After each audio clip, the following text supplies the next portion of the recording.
Hello, this is Brian Rowe with Mythic MTG Tech doing my July speculation and investment video, also known as Is Modern Too Damn High? A lot of stuff is going on with Modern right now. People ask me whether they should be getting into Legacy or Modern or Standard, and the answer right now is Modern. Modern is the new Legacy.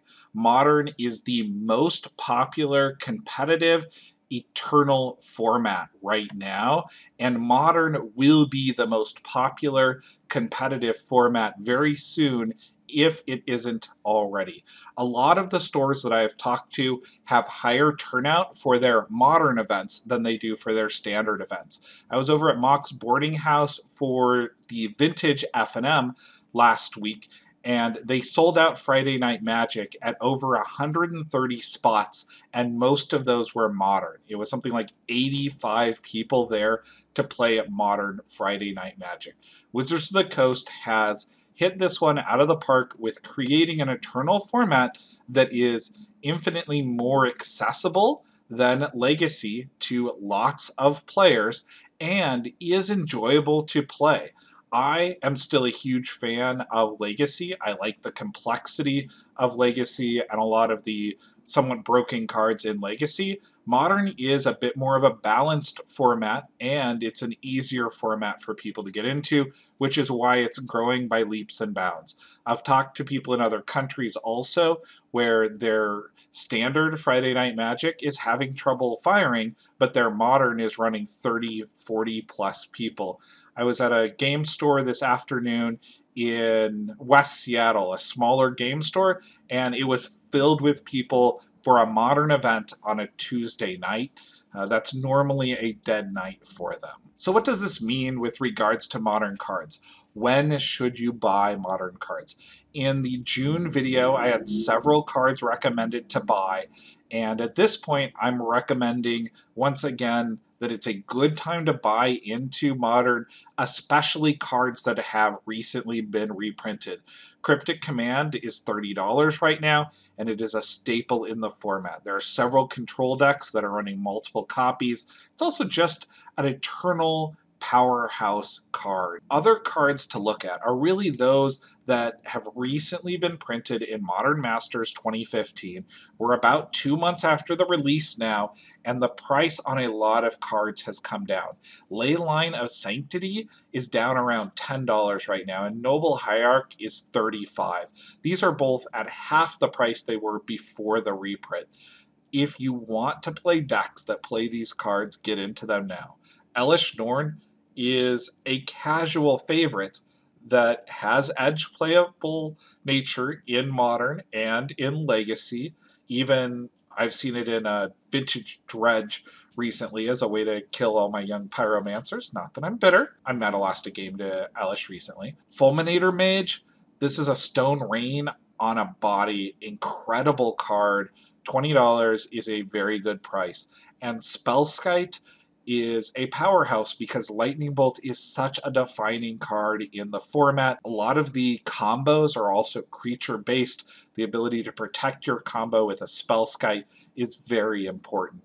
The colorless nature of Spellskite gives it a very high upper end when it is not in print. Even the Mythics in this set have come down significantly in price. Ulamog, very reasonable at $15. Mox Opal at $30 is very reasonable.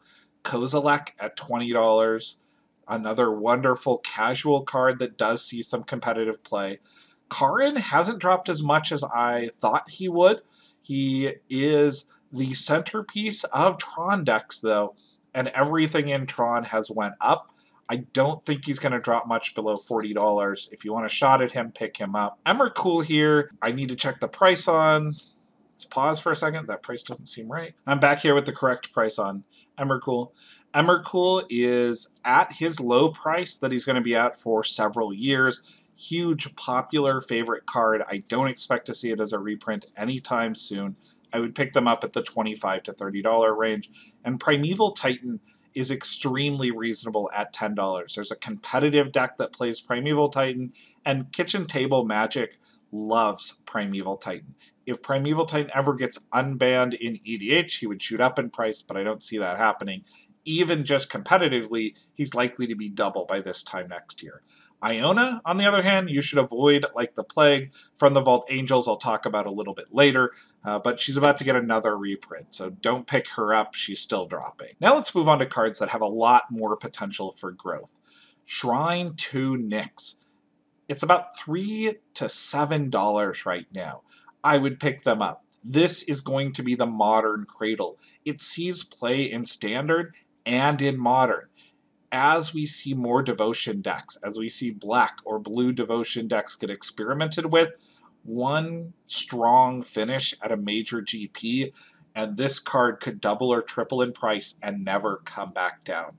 When I used to play at the Game Center here in the Seattle area, I remember Cradles being $5 and people scoffing at the idea that they would ever be $10 or $20, that they would be anything near a dual land. Shrine to Nyx is that type of a card. The decks where it's going to be powerful, it's going to be very powerful. And it could be years before we see a reprint, and it could easily end up with the same value that you look at for Fetch Lands or Mutavault, cards like that. I am shocked that it is so low. Definitely recommend picking it up now. Pick up your playset, maybe even an extra playset to trade. Tasigur is a powerhouse in Modern. Very, very strong card. There's no Karakas to keep Tasigur at bay.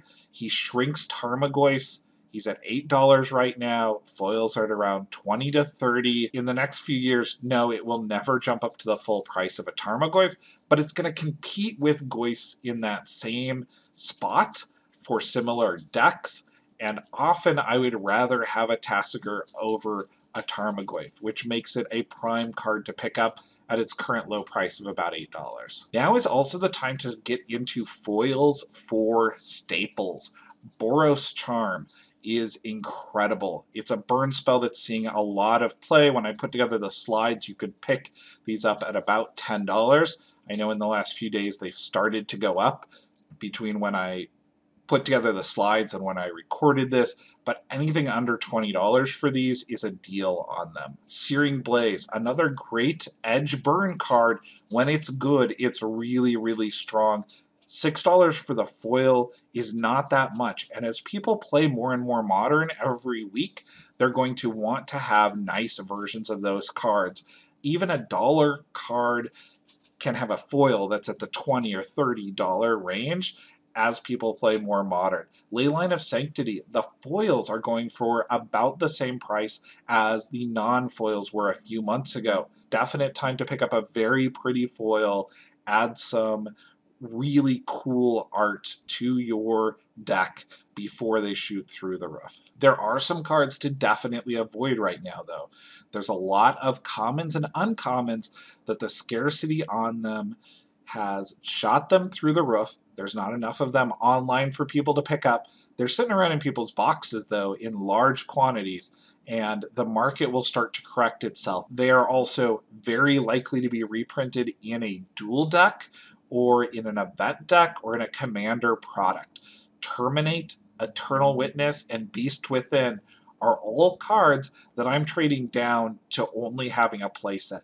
I wouldn't get rid of my playset, because there's a small chance that it could be a long time before you see them again, but I'm betting that all three of these will see reprints within the next year and a half, and I'm getting rid of any extra copies that I have. Mana Confluence. This is a great card. I definitely recommend picking it up. It is at a low point right now at about $7 to $8.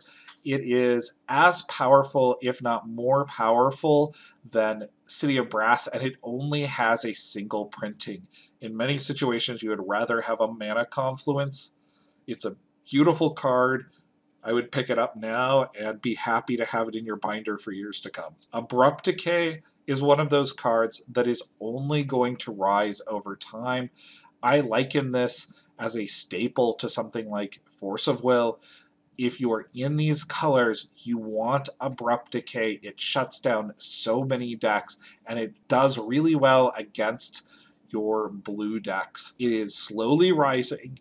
It's between 15 and 20 now. It has a very high upper end to it. The foils are already running $70 to $90. I can see both of those continuing to climb as the modern format grows. Horizon Canopy. This is one that I'm very skeptical of what happened recently on TCGPlayer, and I want to take a second to talk about pricing on TCGPlayer. TCGPlayer has been the go-to site for pricing for a long time. The problem is that the market for Magic has grown, the number of vendors on TCGPlayer doesn't seem to have kept up with that, and a small group of individuals appear to be manipulating TCGPlayer on a weekly basis. When a card can shoot overnight from $30 up to almost $80 and then a few days later drop back down to $54, I start to question whether I want to use such volatile prices for trades or as a benchmark for where a card is. If you got caught during that short period of time when it was out of stock doing trades on these, you could have easily given $20 more than the actual value. I wish I had a great alternative to TCGPlayer saying, hey, you should look at this particular site for prices. Most sites do not update their prices when they are out of stock, so they can be out of date. It's not just TCGPlayer that you need to be aware of. When you're dealing with hot cards in Modern, don't just trust what TCGPlayer says at any second. Look at that history a little bit. If you're at the high end of this spike, negotiate the price down. Don't pay that inflated spike price when 2 days later it's going to be 20-30% less in price. Vintage is picking up as a format. The vintage Friday Night Magics have been going really well out at Mock's Boarding House, and a lot of people I know are headed out to Eternal Weekend. I am not planning on Eternal Weekend this year, but I really, really hope to put it into my schedule for next year. There are some cards that have shot up because of their edge playability in Vintage or Legacy, and I want to talk about two of those right now. Grim Tutor is at the $300 level. This is a starter card that is, in most cases, worse than an Infernal Tutor, but you can only run 4 Infernal Tutors in a Storm deck. In many cases, it's worse than a Preordain or other cantrip ability, but in some cases, it can actually win you a game. It has a singleton in Storm and a singleton in some Vintage decks. That has pushed the price to double what it was a few years ago. I don't see it justifying that $300 price tag that it's currently at. If you have these sitting around, I would definitely get rid of them. I could see this as a possible Judge reprint at some point, or even a reprint in some type of Commander product over time. We've seen slowly but surely the Portal 3 Kingdoms cards come out in both Commander products and in from the vaults. I can see some of the starter stuff also making it into those products. Another one here is Dack Faden in foil is at $400. I like brand new cards that have just come out, especially shiny ones that make an impact on a format. The idea of a new foil being a third the price of a Mox is crazy to me. I know a lot of people with these sitting in their trade binders that want that $400 out of them, and I don't know anybody who's trading for them at that price.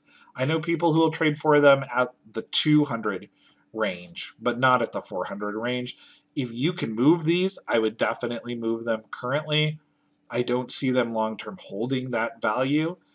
Although there's so few of them out there, they may just sit in people's trade binders because value in cards shoots way up and then it takes a long time to slowly readjust itself, or it may just stay high until the market actually catches up to where it is. I wouldn't give the high price though on decks.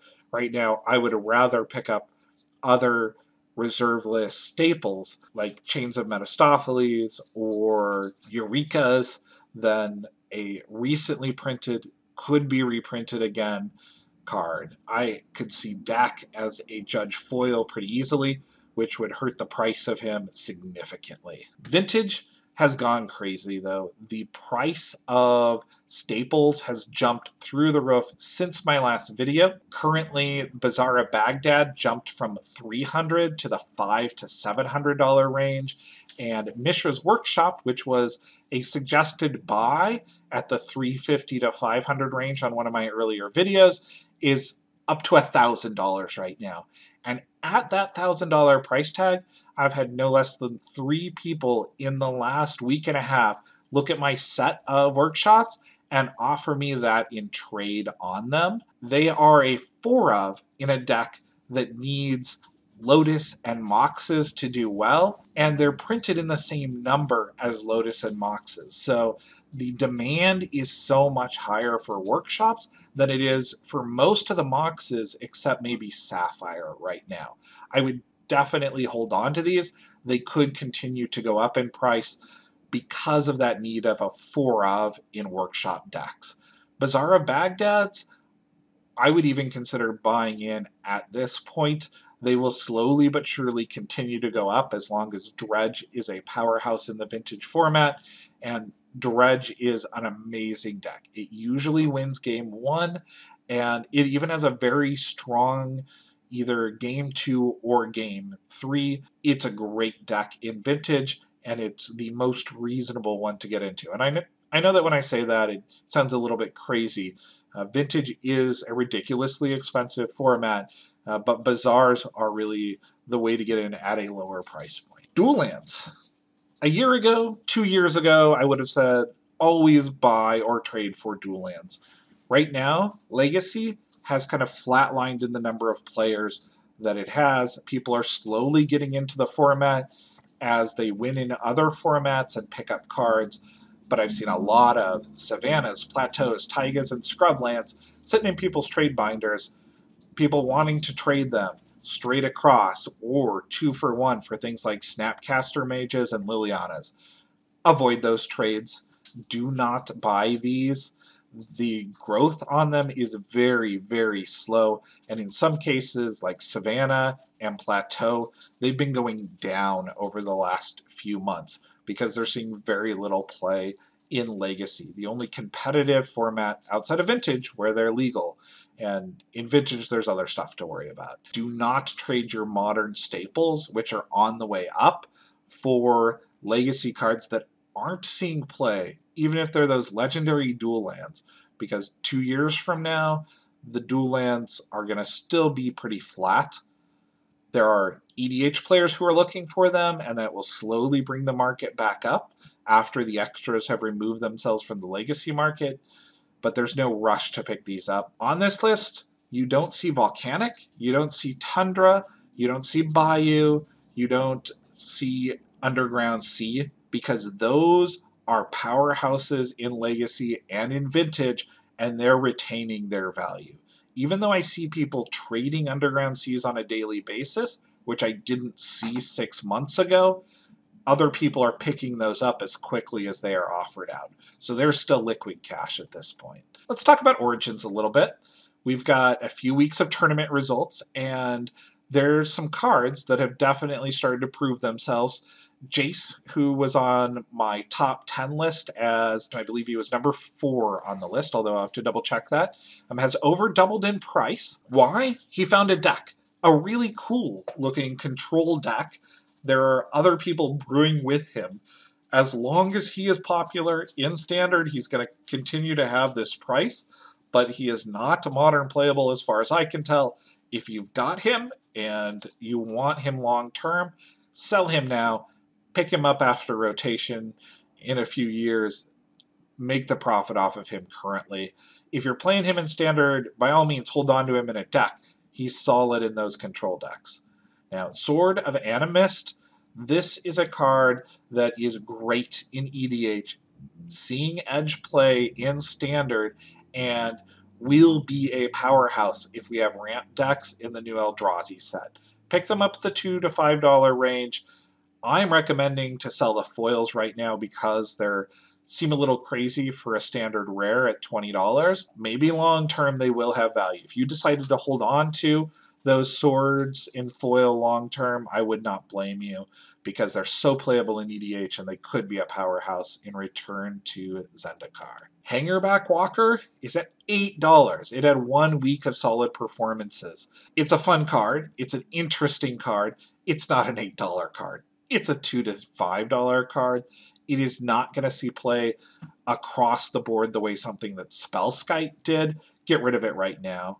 Thopter Spy Network, though, it's coastal piracy with an upside of getting a 1/1 each turn if you've got some artifact lands. This could see long-term play in EDH and play in Standard as long as it's legal. The ceiling on this card is higher than where it is. I would pick it up currently, and I'd pick up foils specifically for EDH play. Ugin is $25 to $35 right now. It's seeing play across the board in virtually every format, except Vintage, although I would like to try to break him in Vintage, and it is really low. This card is a great Mythic.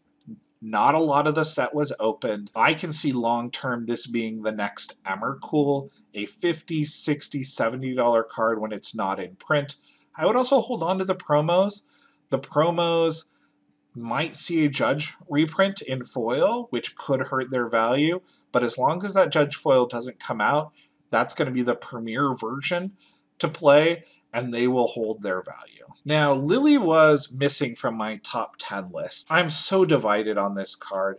I want this card to be great. I don't see it making an impact currently in Standard, which means that the price could tank short term. Where I do see it possibly making an impact is Modern. Look at that second ability. Return target non-legendary creature with converted mana cost X from the graveyard to the battlefield, not to your hand, to the battlefield. Think about being able to bring out a Tarmogoyf that was killed early to protect her along with the zombie the turn that she flips. Maybe you even had a Fulminator Mage in play to activate her. If you can activate her the turn she comes out, get that zombie, and then get that creature that activates her back, that's nuts. I like her as a second turn drop or a third turn drop in Modern. So sell her currently, wait till she bottoms out, and then pick up your playset for Modern. From the Vault Angels, we get spoilers on it all the time. Talk to your local game store. It's probably too late to pre-order it, but if not, you're going to be super happy. We just saw that Avacyn, Angel of Hope, and Iona, soon to be Shocked by Lightning, are both in the set. This is going to be a really cool set. I like the Therese Nielsen artwork on the Achromas.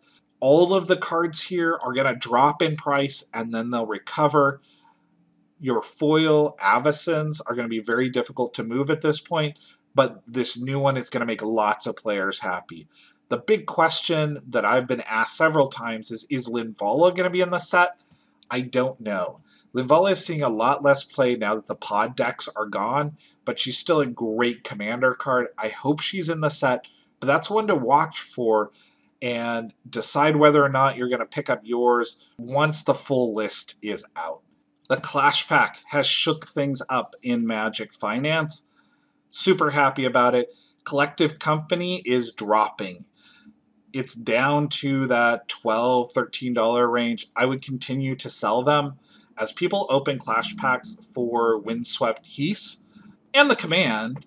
The price on the Clash Pack is going to drive down all of these singles, and Collective Company is going to take the biggest hit there. Trade into Siege Rhinos, trade into Commands. Once they're below $3, buy the Heaths at $10 or less. They could go as low as $8. They're well worth picking up long term. And then Collective Companies, wait for them to go below $10 before picking up your playset. Although honestly, the smart thing to do is just buy 4 of the Clash Pack, have all of these cards, have your playsets out of the way and not worry about them. Any of these cards in foil, the foil price is going to be stunted by the availability of these cards. It's going to be a while before the foil price of all of these shoot up. I would definitely trade into any of these at foil now people will want the foil versions later, and those foil versions will shoot up over the long run. Thank you guys. If you could destroy that subscribe button, it's uncounterable today. Thank you to everybody who's over there on Patreon. We've got some great videos coming up. If you like these speculation videos, help me get to the $350 level. I will do speculation videos every week, not just every month. This is one of the most requested things from the channel. Help me carve out the time to make those happen weekly. There's some great things happening in Magic Finance, and I'd be happy to talk about them every week if we can reach that level. Thanks.